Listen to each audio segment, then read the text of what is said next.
Bienvenidos a Español 3 otra vez. Este es capítulo 1 y yo soy profesor richie-zavaleta.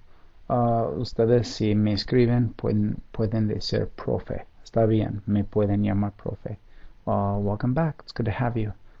You'll see on the lecture page a picture of a conquistador. And just really fast, I want to talk a little bit about culture in these lecture series, or in these lectures.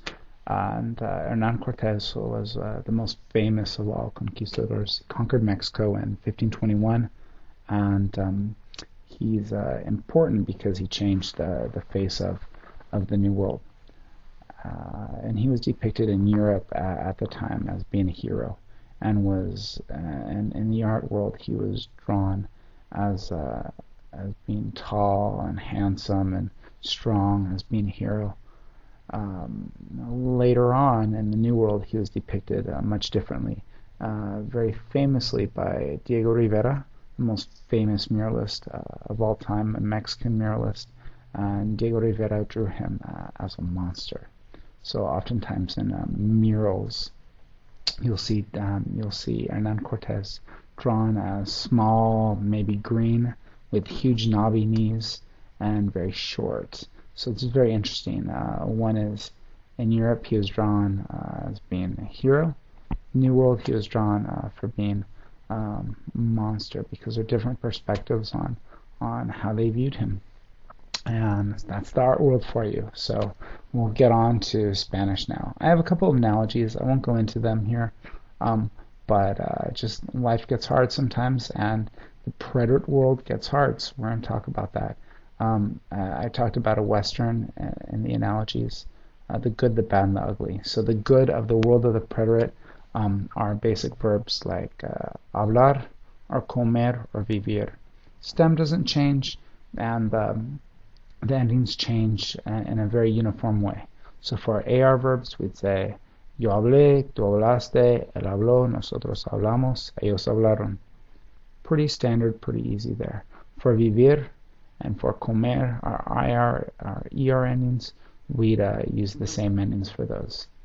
And they go like this. Yo viví, tú viviste, él vivió, nosotros vivimos, ellos vivieron. And both ER and IR change the same way in the preterite. For the bad, there's the good, the bad, and the ugly. For the bad part, I put ir and ser down for that. So ir and ser are pretty tough, because they don't look anything like their conjugations. Their conjugations, though, they go together perfectly. So we're gonna we conjugate them like this. Conjugate ir and ser as yo fui, tú fuiste, él fue, nosotros fuimos, ellos fueron. For the ugly part, the part that's just really tough are verbs like decir, verbs like traer. You'll see them in your book in this chapter. And they're ugly, they're really bad, because the stem changes, but your endings also change. They're not uniform. So for a verb like decir, instead of the DEC stem, we change it to DIJ, D. Instead of being an ER or IR, AR conjugation, they conjugate a little differently. Like for decir, we'll say dije. But then we have an IR-ER conjugation, dijiste, ISTE. So you'll see those down. This is all review from Spanish too. Make sure that I would look at all these conjugations. If anything is tough for you, or you just don't remember this, just look at those lovely blue charts in your book and practice those. Make little boxes, make little boots, and draw lines and practice conjugating.